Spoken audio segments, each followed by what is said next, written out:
each day forward to become the person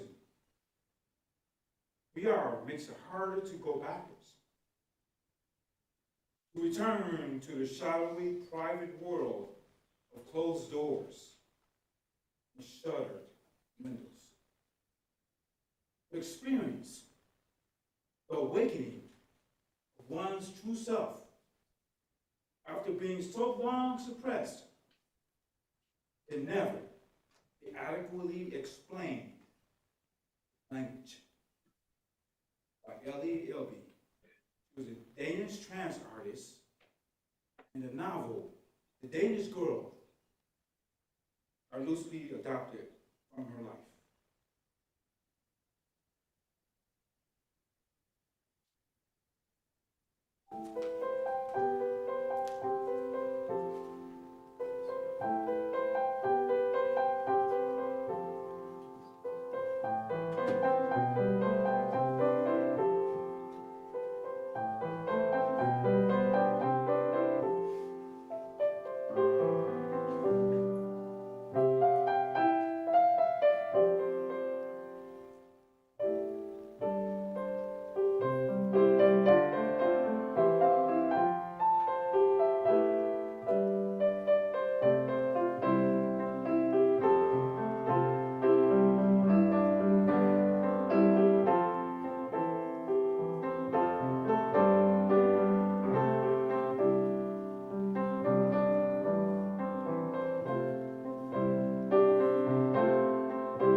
Morning.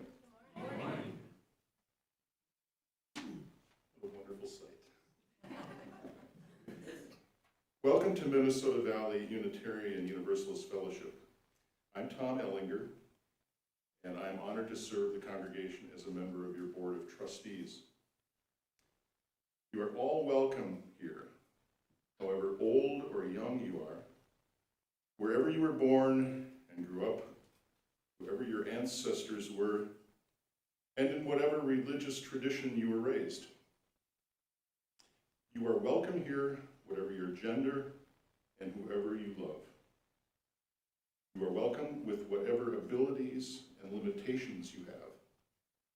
We invite you to bring your whole self. Whether this is your first time here or you have been with us for many years, your presence, your very presence, is a gift to us. We're glad you're here. We hope you will be glad you came and that you will welcome others. After the service, everyone is invited to share refreshments and conversation in the social hall downstairs. We look forward to this chance to make new friends and renew old acquaintances. And again, you are so welcome to be here.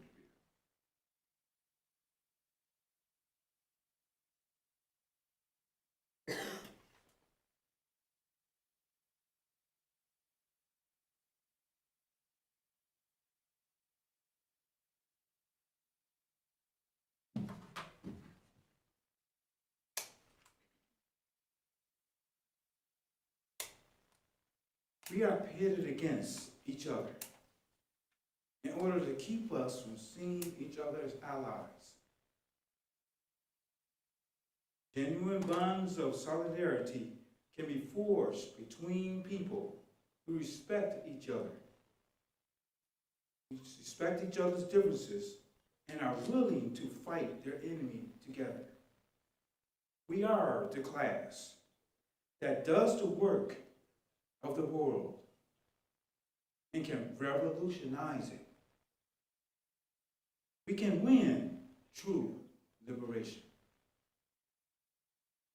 Leslie Feinberg, from 1949 to 2014, was, in her words, an anti-racist, white, secular, Jewish, working class, transgender, butch, lesbian female. Throughout their life, Feinberg worked and connect to the LGBTQ community and movement to other liberation movements. Through expansive pronoun use and helping to shift language from transsexual to transvestite to transgender. Feinberg is one of the most important activists of her time. The quote above encapsulates Feinberg's mission to unite movements and strengthen solidarity.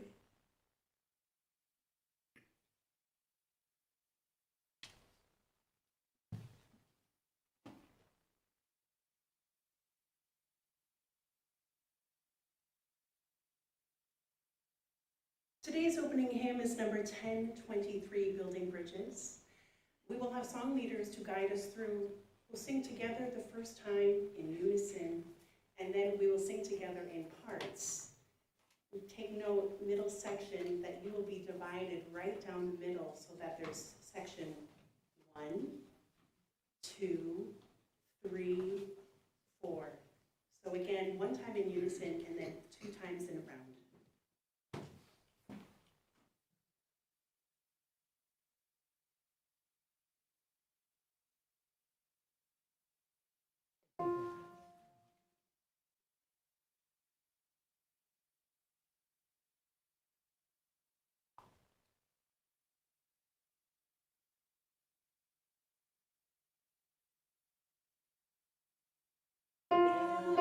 Bridges between our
We arrive today, as we do every week, with both joys and sorrows in our hearts.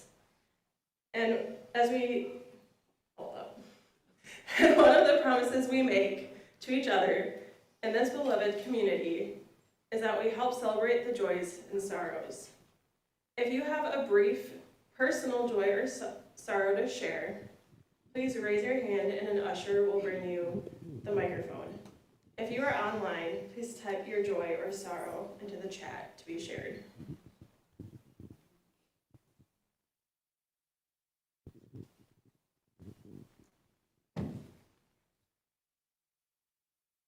Oh, you're probably wondering why these are on my face. It's because I tend to go home and sleep all day because I've only had 3 hours to sleep because I was volunteering at YouthCon yesterday at First Universalist. And man, did I have a fun time, and I love the youth. They're so respectful and they can think, and it's amazing. So thank you.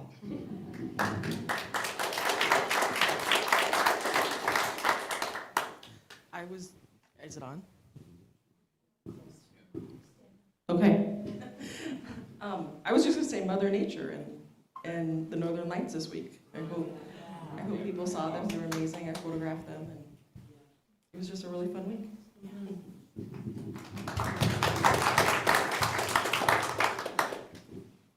Matthew Schneider, putting a silver lining on some lemons in the federal government.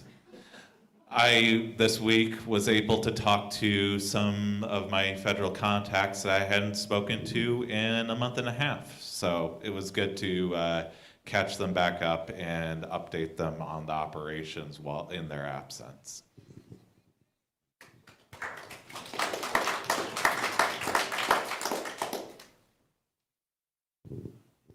I'll go. My name is Martin Proud. So two sorrows. Currently going through divorce. We've been doing mediation for about 14 months, and every time it seemed like we're at the end, then my wife has to think about it, and then she comes up with more things that she doesn't like or unrealistic, unreasonable demands, and lots of like just small nitpicking here and there. And I like after 14 months, I just like don't want to go any further. So on Monday, I reached out to a lawyer, and I'm going to go through the lawyer now, which is a little unfortunate, but just is where I am. The second sorrow, so my sister's birthday was yesterday. She would have turned 43, which is, so 3 years ago she passed away from ovarian cancer, and so she was as old as I am today.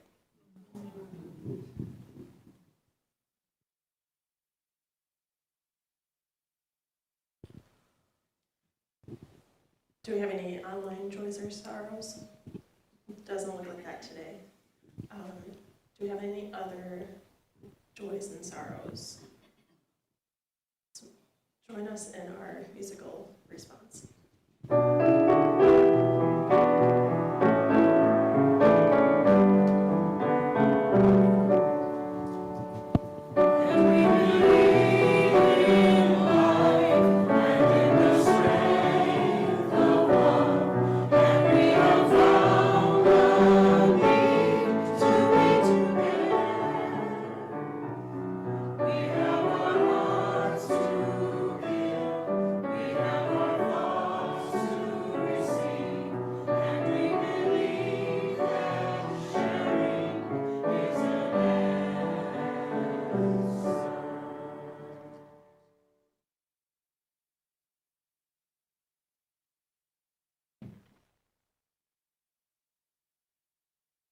For our centering space, this Sunday falls closest to Trans Day of Remembrance.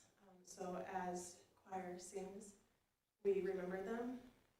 We remember the trans individuals that have been impacted by violence, whether that is harassment or whether or not those trans individuals are.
For announcements, our annual holiday bazaar will be on December 14th.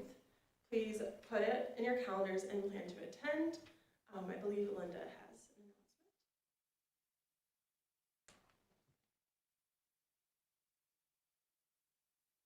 announcement. Hi, everybody. Kind of hard to do this after that amazing music. As most of you know, my name is Linda Hayen. I am chair of your board of trustees. I actually have a couple announcements today. First of all, as you know, our new minister, Reverend Diana, who will be back next week, was hired by the board last August to take over for our former minister, Laura Thompson. Reverend Diana was hired on a one-year contract, and we need to tell her by the end of 2025 whether we want her to continue. So we are holding 2 listening sessions after the service. The first one is next week, Sunday, November 23rd, right after the service. Very informal, right here in the sanctuary. We hope that Reverend Diana will be in attendance, but I haven't been able to ask her that because she's been gone on study leave this week. And then there's another one going to be held on December 7th. You will also be given the opportunity to fill out a short survey in this regard. Please talk to one of the board members if you have any questions or comments about all of this and the procedures. Second announcement is a small group of women are planning to do a thorough cleaning and reorganizing of the kitchen on Saturday, November 29th at 1:30. If you are interested and willing to help, just come that day. These will be in the Friday emails next week as well. And finally, I wanted to update you that the board has been working on our building safety and security. We've been aware for a long time that we've needed to pay more attention to this matter, and we are in the process of gathering information on how to improve our safety and security. You might have noticed that we are now keeping our front door locked most of the time, including on Sunday mornings. We have a new safety committee, and members of that committee are taking turns being stationed at the front door from 9:30 until noon on Sundays.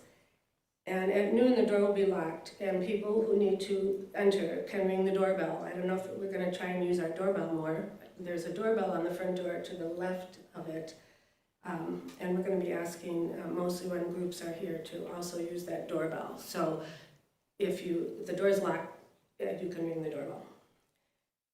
And you'll be hearing more about this. We are getting a lot of assessments, and Steve Dangle, and Mark Clary are heading up that committee. Feel free to talk to any of us if you have any questions or suggestions. We are always open to hear. And we have an email. We never get any emails from you. We would love it if you would send us an email with any thoughts or questions. Thank you.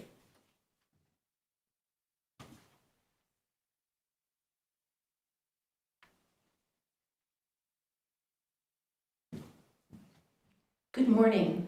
My name is Leslie Swenson, and I would like to make you aware that on December 6th, that's a Saturday, downstairs in the fellowship room, at 10:30, Learning in Fellowship Together, better known as LIFT, will be hosting speaker Dr. Maureen Reed, She's a physician and former executive director of the Nobel Peace Prize Forum. Title of her talk is Women Who Rock the Boat. The cost is $5 for the session or $25 to join LIFT for the year. If you would like, you can either bring your lunch or you can order lunch, and you can see the Friday email to find out how to do that. And then after the talk, which lasts an hour, stay for the fellowship and join us for lunch. And we hope to see you there. It's open to everybody. Thank you.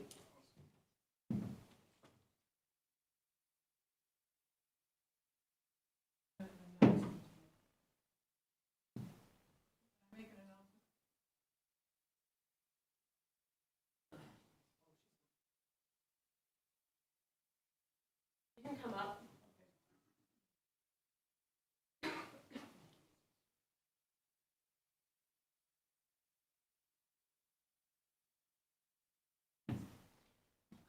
I probably should have done this during Joys and Sorrows, but I got confused, which is normal. That's the way I am. I just wanted to report on yesterday's volunteer service that we did at VEEP. We had 11 people that showed up. I had asked for that we have 10. That was what we needed, was at least 10, and we had 11, so we did all right there. We had 96 pounds of toilet paper and diapers that we delivered there, which is about as much as we've ever had. And we had a wonderful tour of VEEP for those people who had never been on the tour. So that was a good day. But I was really happy that we were able to do that because, as you know, there's been some issues that people have had to deal with. So thank you for letting me make the announcement.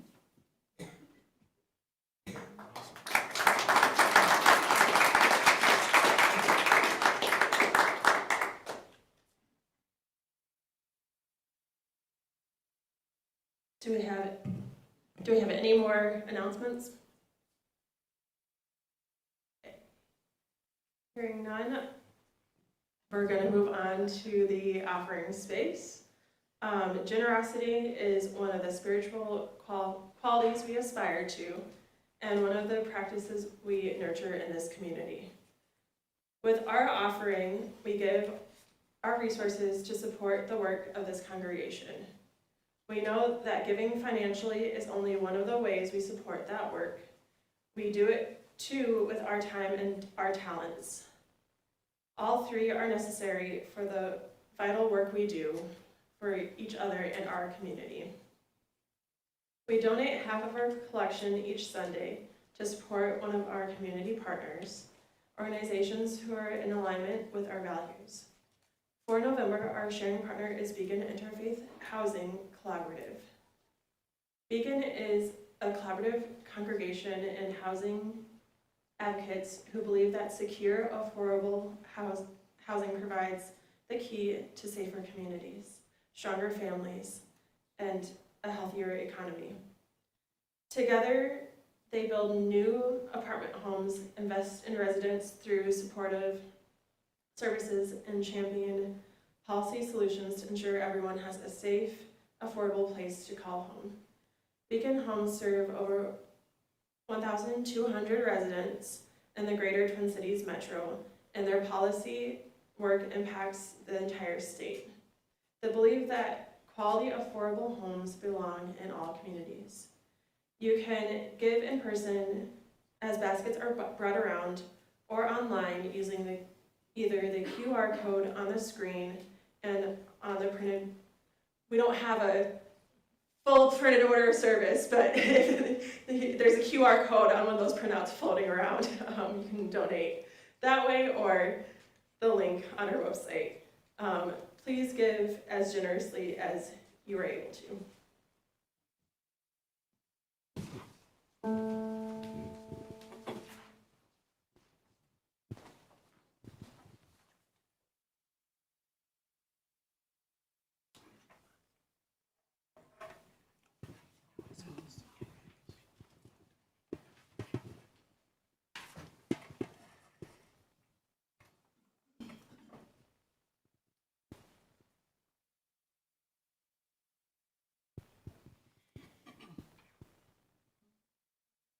May the pool of love we have gathered here spread its wings and fly far and near, from the depths of our hearts to the farthest star. May our love bless everyone. May our love bless everyone. May the pool of love we have gathered here spread its wings and fly far and near, from the depths of our hearts to the farthest star. May our love bless everyone. May the pool of love we have gathered here spread its wings and fly far and near, from the depths of our hearts to the farthest star. May our love bless everyone. May our love bless everyone. May our love bless everyone.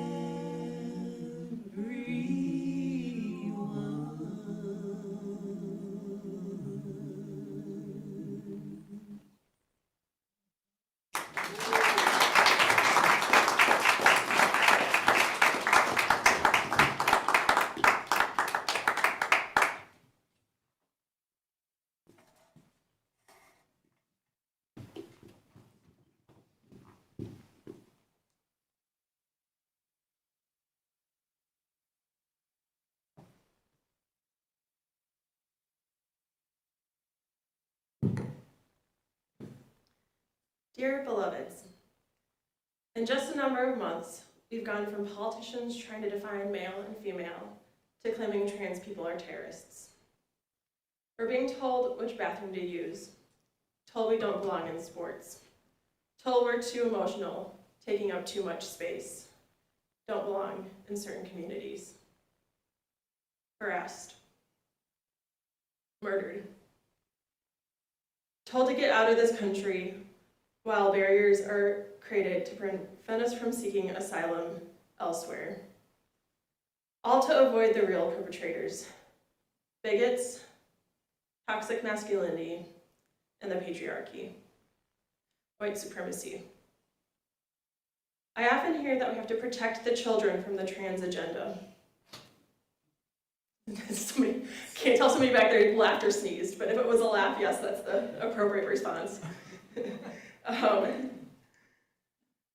As a trans person, can someone share what that agenda is? Tell me what harm you think myself and other trans people are going to bestow onto others. When there are absolutely no credible stats to support that trans people do harm, not when every accusation from white supremacist groups is a confession. How did we get here? Well, Stonewall was a riot, often interchangeably used with rebellion depending on the preferences of the activists that were there. I defer to them. It's a phrase used often, especially at Pride Month, without elaborating. There's often not the full understanding of what we mean when we say you can't spell Stonewall without the T. So I'm going to spill some tea. Marsha P. Johnson and Sylvia Rivera were two of the leaders at Stonewall Inn, specifically Black and Latina trans activists. Not only did they lead the way for LGBTQIA2S+ liberation, they gave back to their communities, helping the homeless and those in poverty, normalizing drag and living authentically, participating in intersectional community care, standing up for everyone in the community, not that just those that shared their same identity. Without trans activists such as Marsha P. Johnson and Sylvia Rivera, there would not be progress for the rest of the LGBTQIA2S+ community. Bigots like to simultaneously say that trans people are new and they're no longer relevant. And when trying to navigate between myths or disinformation, be wary of theories that have more holes than Swiss cheese. Case in point, Miss Major Griffin Gracie. Although she passed away October 13th, 2025, she remained an advocate for as long as she lived, specifically for those impacted by HIV/AIDS and those in southern states, to name only two examples. When I am 84 years young, I hope to be as strong an activist as she was. Proof that activism doesn't stop when someone hits a certain age. So why don't we hear more about trans activists? Why are some people acting like the trans community is new? Well, History is whitewashed, meaning those in positions of power and privilege write it. People coming from a place of privilege and power don't want that taken away. And anything that questions the status quo threatens to take away that power. Anything that has visual differences serves as a reminder that there are those that seek to dismantle the status quo. When the trans activists also happen to be BIPOC individuals, it doubles the visual other.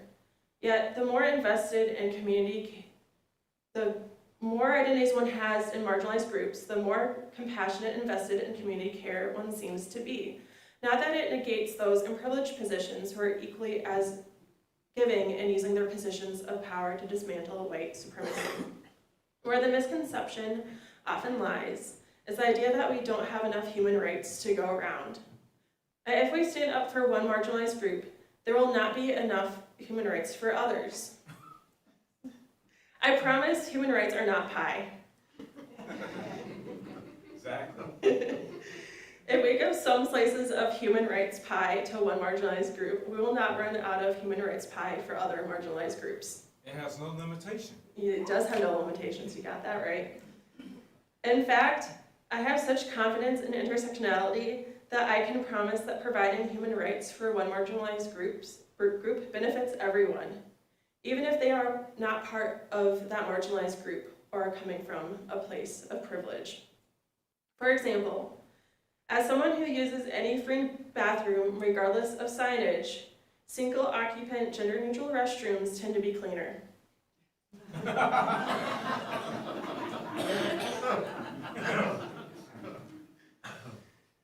They are helpful for families. People with disabilities have more privacy. If the real reason why trans people can't use affirming restrooms is safety, single-occupant, gender-neutral restrooms make it easier to check the space before use. For restrooms with multiple stalls, signage can reflect the layout of each bathroom and how many stalls or urinals there are, so people can choose which layout they are comfortable using. Non-binary, agender, two-spirit, intersex, and gender non-conforming folks no longer have to guess where to go. Gender-affirming care is for everyone. Anyone who's tried new clothing or gotten a haircut. Breast reductions or implants for cis women. Even mastectomies or reductions for those with back pain or other chronic illness. Therapy for cis people uncomfortable in their own body. Friends that hype each other up when they look sexy, handsome, beautiful, or stunning. Words designed to affirm the individual's gender where it fits in society, regardless of if that person is cisgender or trans. We give kids nicknames regardless of gender. And when that kid is old enough to decide what they want to be called, many go through several iterations of the name before settling on which nickname fits them best. You can learn someone's married name and then adapt again when they get divorced. If they get divorced. And they're not trying to tempt fate here. We can do the same for trans people. Pronouns are for everyone, even cisgender people. The singular they is older than the singular you, used by Shakespeare and Jane Austen, dating back from 1375 in a French poem, William and the Werewolf. And this is just the first recorded use of the word. It's likely the singular they is even older. Nor do we gatekeep which gender-neutral pronouns. Embrace the freedom of trying one pronoun one day and another a different day. Even if you are cisgender, it's fluidity, not a phase. I often hear people tell me, but Liv, I have good intentions. There's a misconception that if one has good intentions, they can't cause harm. To that, I introduce the idea of intent versus impact, meaning you don't get to decide the impact of your choices. That if someone indicates your actions caused harm, you still have to acknowledge the mistake and learn from it. Set aside your own discomfort in ensuring that you're taking harm caused seriously enough to prevent future harm. The good news is, marginalized groups aren't looking for perfection. We're all trying to survive and have pretty good BS meters for when those coming from a place of privilege are operating in good faith, when the intent is to listen, learn, implement feedback, and grow. Contrary to negative stereotypes, trans people are a lot more likely to give grace than cause conflict when those coming from a place of privilege exhibit microaggressions. It's already exhausting enough correcting people who misgender me. I promise myself and other trans people aren't out to get people who make mistakes. To illustrate, here's my personal trans agenda. I want to use a public restroom without questioning which one I belong in. I want people to use my pronouns without the resulting conversation about grammar. I'd like people to correct themselves and move on if they misgender me without the resulting excuses about how hard it is to learn.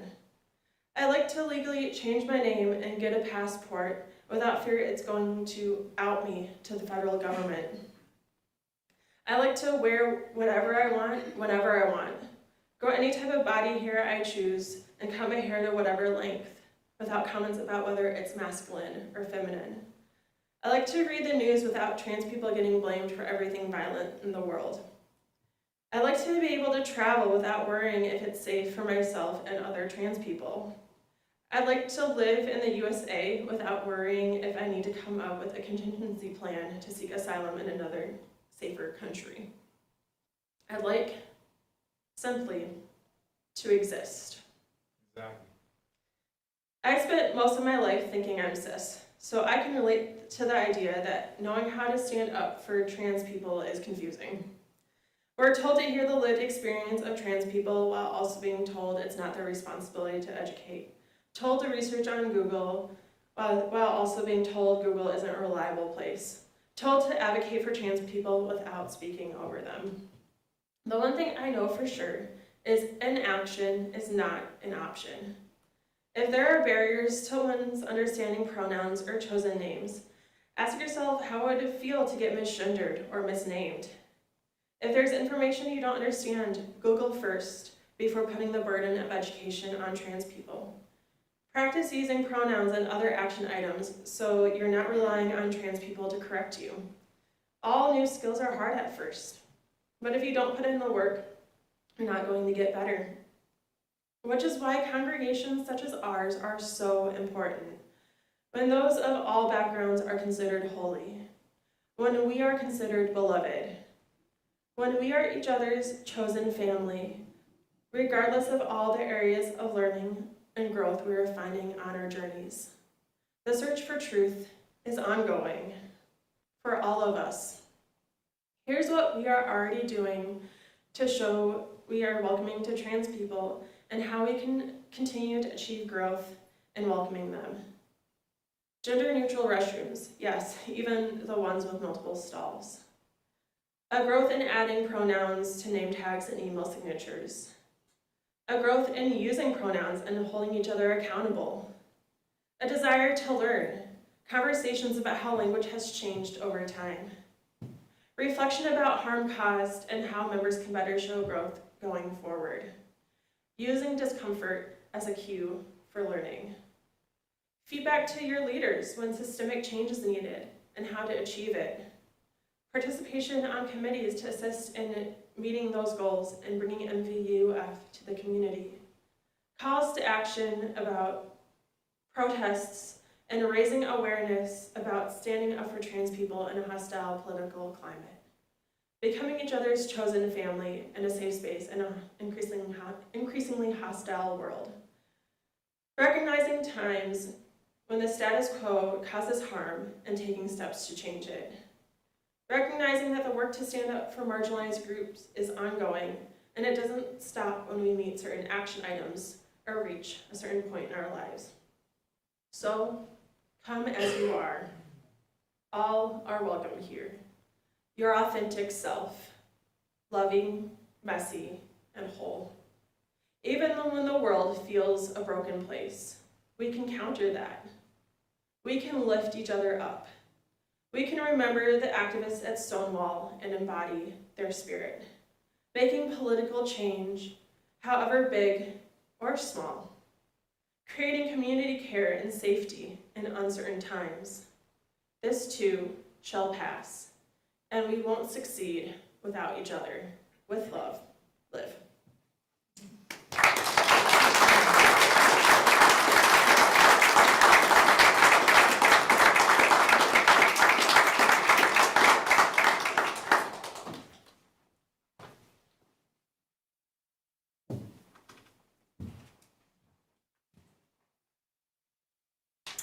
As we sing our closing hymn, which will be, oh, actually not that one. What's the number, Laura? Do you have? 10:53. 10:53. How could anyone please turn to each other and sing to each other?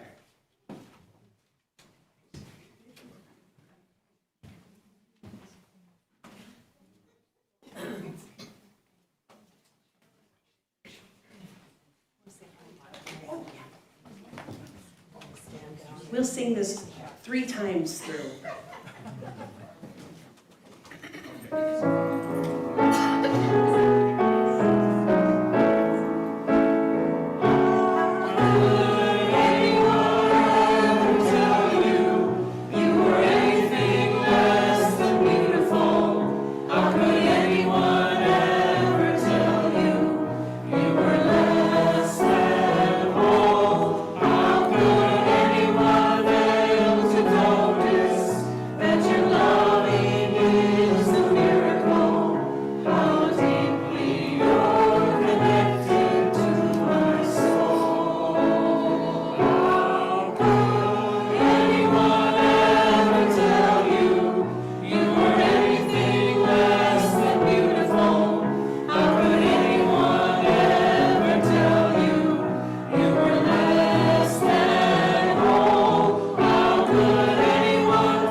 Sage Grace Dolan Sandrino was Teen Vogue's first trans youth journalist, as well as a teen ambassador to the White House while Barack Obama was president. When Delano Sandrino was outed for her school at just 13 years old, she decided to live as her authentic self despite the risk. Is her quote, closing words. Trans people are exemplary, strong, intelligent, persistent, and resilient. We have to be. And we will not stand for the picking and choosing of rights. We still have hope. Sage Grace Dolan Sandrino. Hallelujah.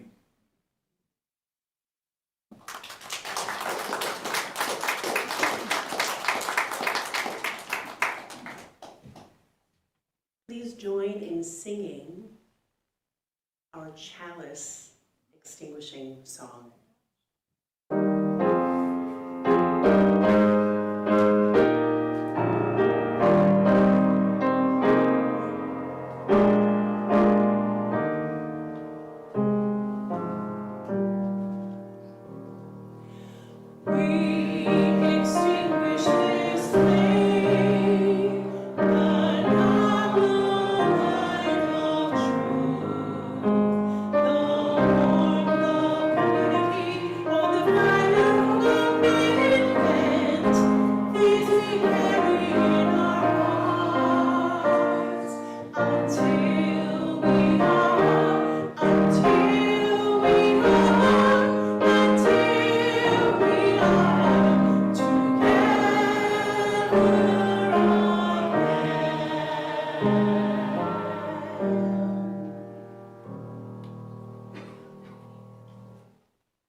loosen, baby.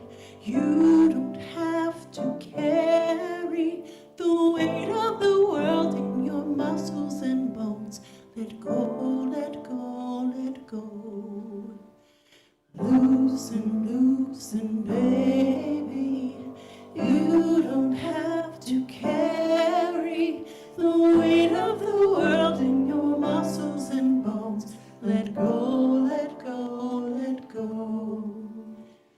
Loosen, baby. You don't have to carry the weight of the world in your muscles and bones. Let go, let go, let go.